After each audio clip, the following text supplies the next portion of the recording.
Hi, it's Savannah, and this is The Hearty Life.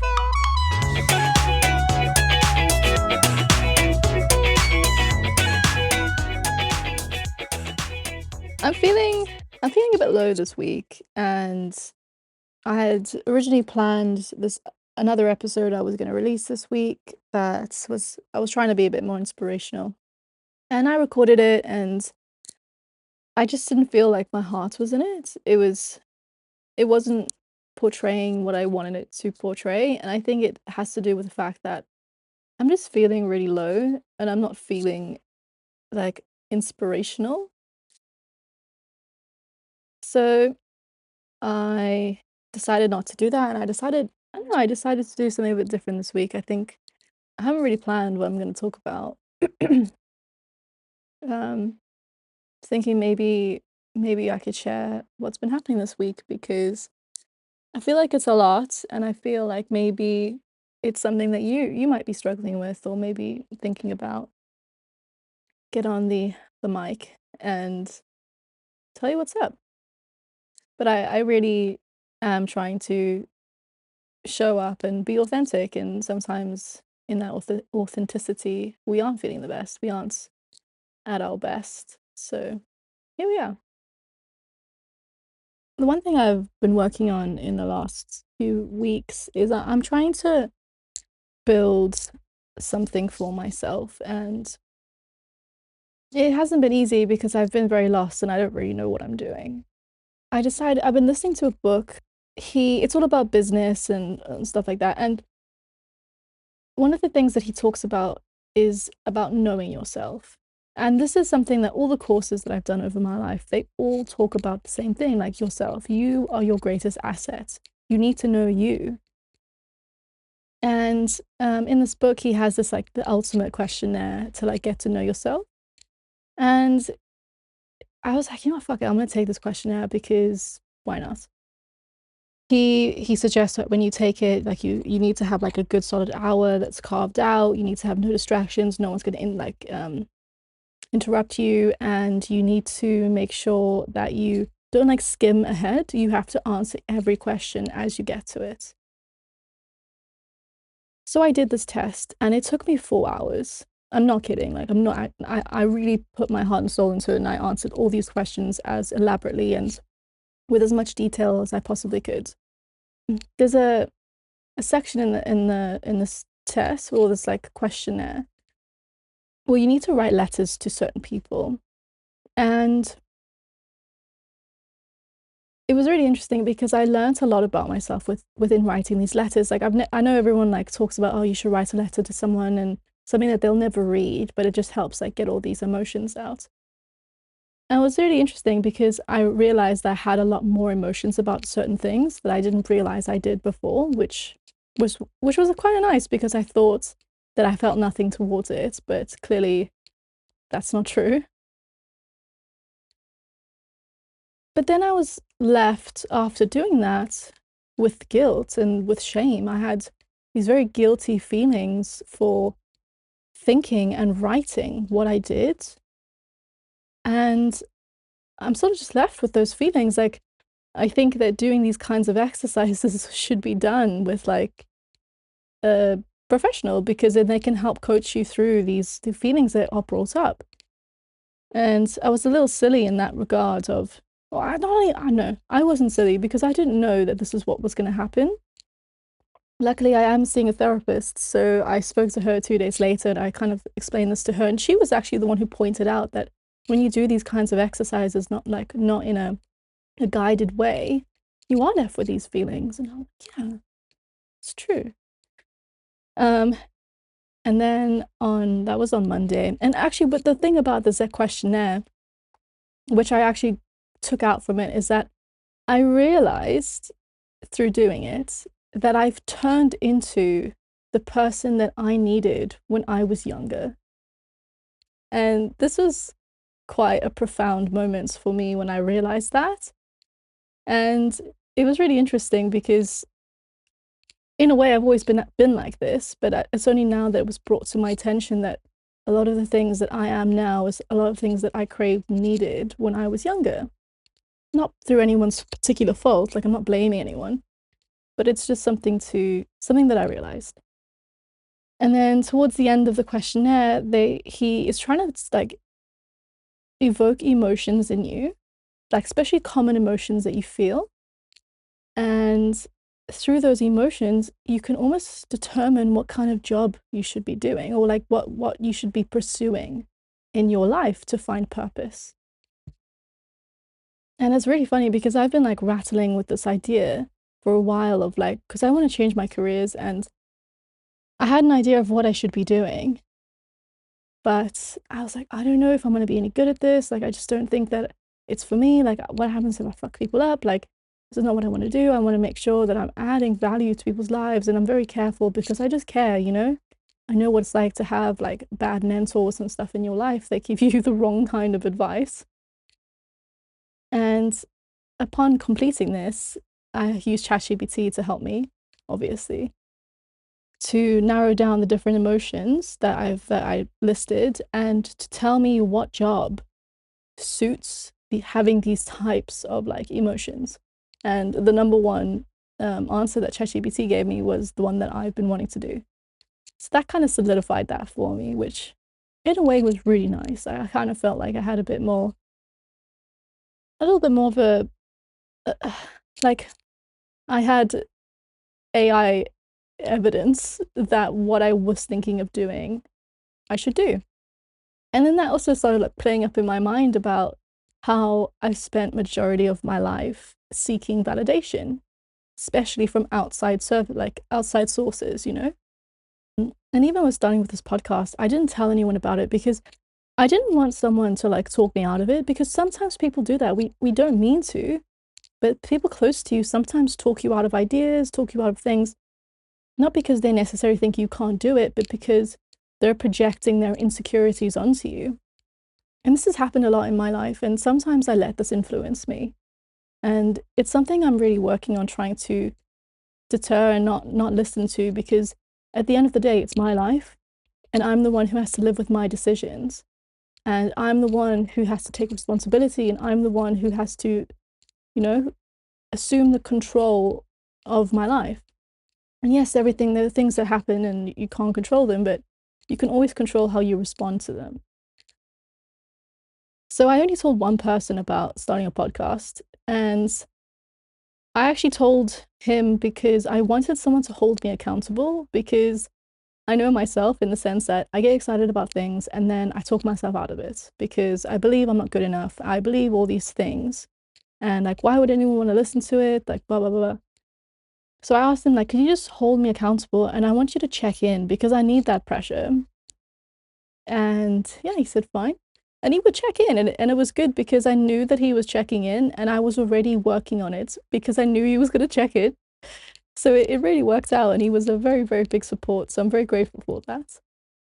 But then like choosing the name of the podcast and the intro music, like I was still like wanting to ask people like, what do you think of this? And what do you think of that? And I really had to stop and just think like, Savannah, it's about what you think.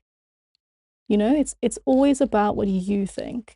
And I purposely didn't ask people what they thought about this name or whatever.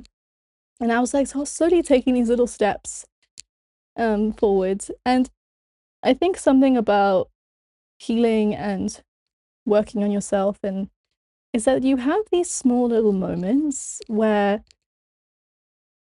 you do something that maybe you've never done before, or you set a boundary when you struggle with setting boundaries and you do it for the first time, and you do it even though your voice is shaking, because I struggle to set boundaries. It's something I'm really working on. And I set a boundary the other day and I almost started crying when I was setting this boundary. But I was so incredibly proud of myself for doing it, even though my voice was shaking.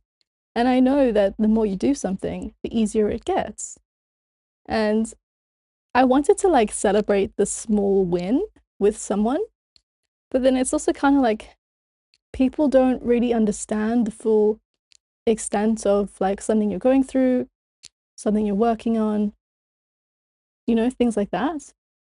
Yeah, I kind of celebrated that small win with myself. And I think I need to do bigger things when I do, because what I wanted was someone to be like, oh my God, Savannah, that's so amazing. Like, you should be so proud of yourself. This is so incredible that you did this thing. Like, wow.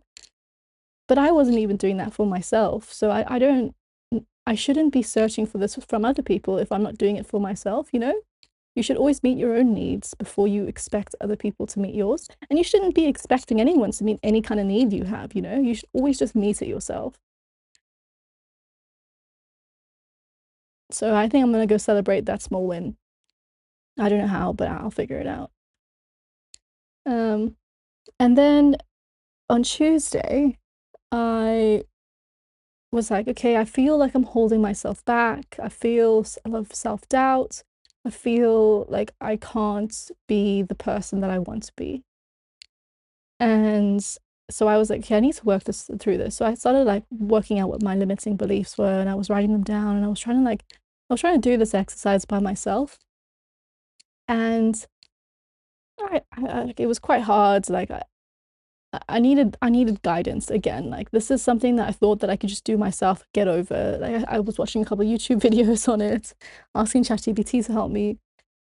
And I think I got like 2 down, but I think there's a lot more than just like writing it out and rewriting it, you know? There's a little bit more to it.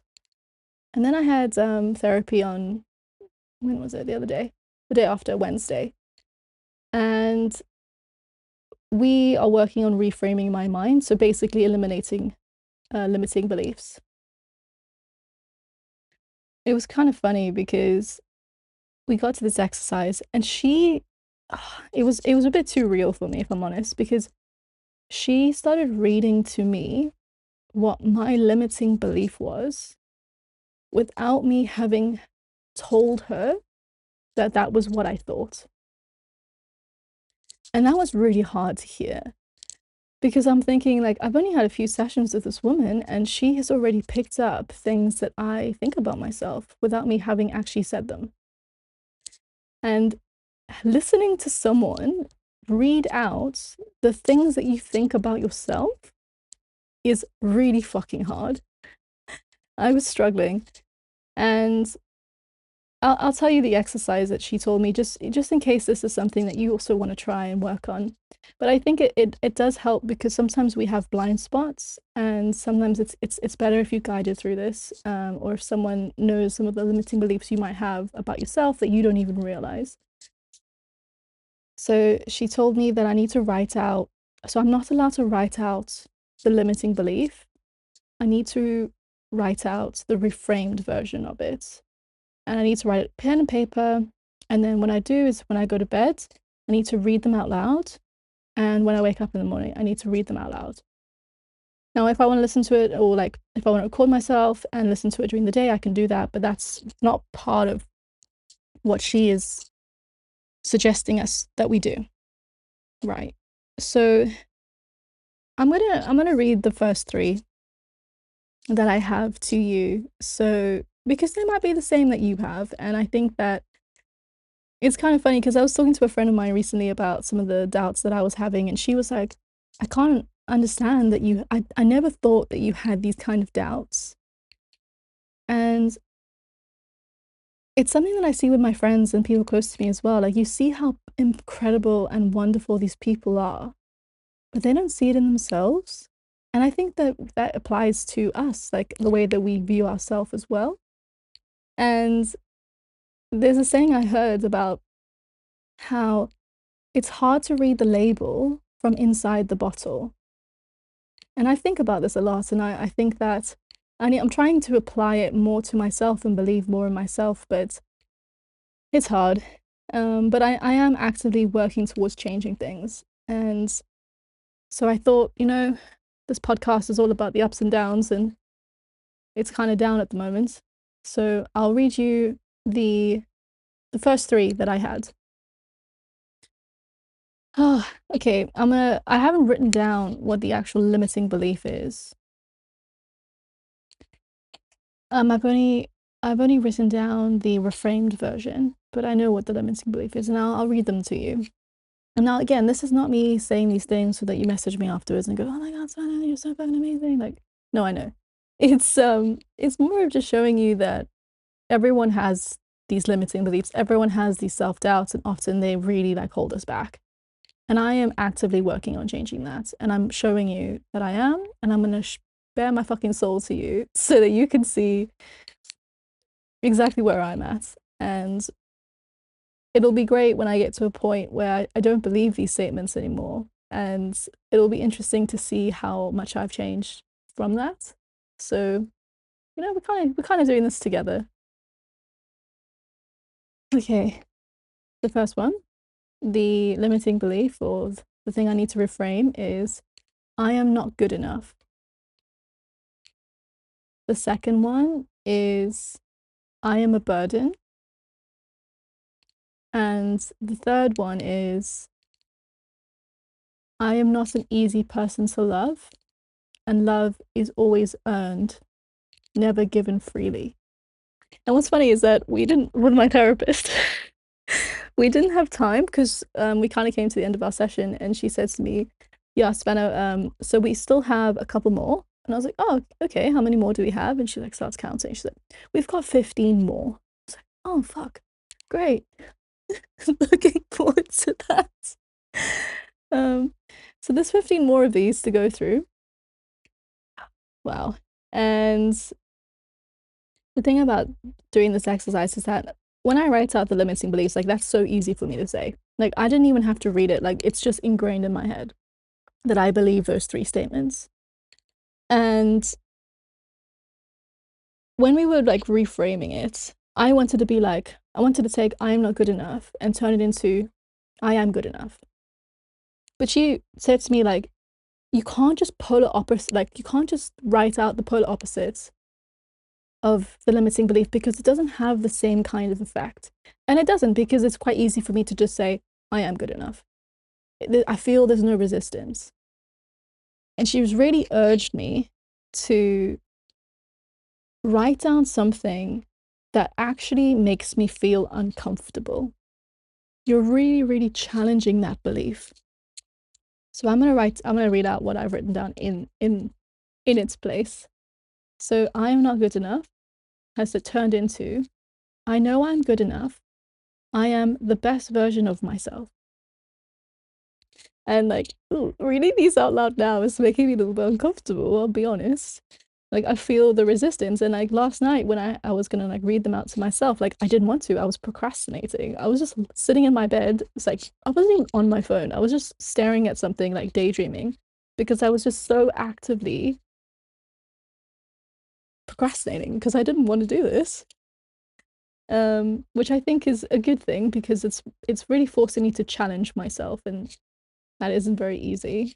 So the second one is I'm a burden has now changed to I know I'm not a problem to people. I am understanding and kind. And the one about love has changed to I know I am an easy person to love. I love myself and others love me. And for me, the love one is probably the hardest one because I feel like just reading that out now, like in my stomach, I feel a bit like, ugh. And I think that one thing I've always been really trying to do is just be kind to myself, and it's kind of hard to be kind to yourself when you have these kinds of thoughts, like because you're putting yourself down in so many ways.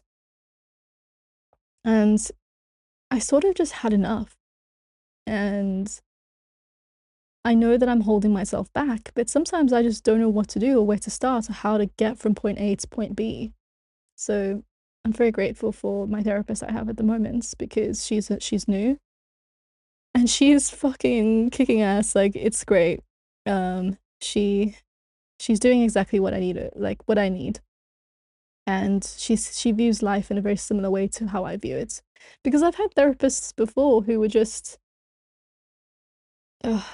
not good, and it's kind of very refreshing that I've met this woman now in this point in my life. I think that changing yourself is hard. It's really fucking hard. Sometimes I don't want to do it. Sometimes it's easier just to like fucking ignore it, like who fucking cares? But I know that if I want this life that I've envisioned for myself, because that's the other thing I did on Tuesday is I envisioned my dream life, and I have never been so like happy and excited for something in my entire life, because I never thought that would be possible for me. And I'm getting a bit emotional thinking about it, but I just thought that if I want that life, I deserve that life. For one, I need to change some of the way that I think and view the world about myself, because I'm not going to get to that life unless I like level up. I just like it was so great, and it was so simple. It was just like I imagined what my life would be like on like a typical Tuesday, and I talked everything about how the light looked when I came into the room, how my bed sheets felt on my skin, like what it was like to shower. Like I had two dogs, um I had this loving partner, I had freedom, and I was helping people, and I had a podcast that was very, very successful, and I had a team that was helping with the dream and with everything, and fuck, it was beautiful. And I want that life, and I deserve that life, and I'm gonna get that life. So I'm putting in the hard work now to try and get to it, because things don't always come easy, and I think that when you know where you want to go and you know where you are, it's easier to plan the steps to get to where you want to go, even if you just have like some vague direction of like where you want to go. Because then you can plan, okay, well, how am I going to get from A to B and then from B to C? And I feel a bit more grounded and calmer in a way because I have my end goal. And the best part about it is that my end goal is matching up with these thoughts that I've been thinking about how I want to live my life and the job that I now want to pursue. And I think it's quite exciting. It's very it's very exciting. I think that you should try and write out what you want your dream life to be. And you might be living it right now, which is incredible. Which is so fucking incredible. Um but if you're not and you feel stuck, or you feel like you don't know what you want, just think about how you'd like to spend a regular Tuesday, and talk about what it's like from the moment you open your eyes to the moment you go to bed. So that's that night. And I did that, and then I also like listed like the kind of car I drive, what my friends are like, what kind of my weekday evenings look like, what my weekends look like. And the more detail and the more thoughts you put into it, the bigger and more vibrant and the more solid it becomes. And then you will start dreaming about it. You'll stop thinking about it before you go to bed, and you'll be able to figure out the steps to take to get to that. And I think everyone deserves to live the life that they want, a life that is full of love and laughter and just purpose. And it's going to look different to everyone, which I think is so incredible. Um, Everyone deserves it. And it's easier, as I said, to know how to get somewhere if you know where you need to go. So I hope that you just have a really great day, in all honesty, just for today. No matter how hard life is at the moment, and you don't know where the fuck you're gonna be in a couple weeks, like I just hope that today is a good day. And your good day might just be lying in bed or going to work or talking to your friend or your partner or your brother or your sister or whoever. I just hope that it's good. And I hope that you are able to identify your limiting beliefs and try and overcome them. I think it's important to do that because it just holds us back. And 99% of the time, your limiting belief is not true. It's crazy to think this, but it's if you really challenged it and asked like, is this true? It's not. I'll see you next week. Just remember that. I love you, and you deserve the life that you want. Chat to you then. Bye.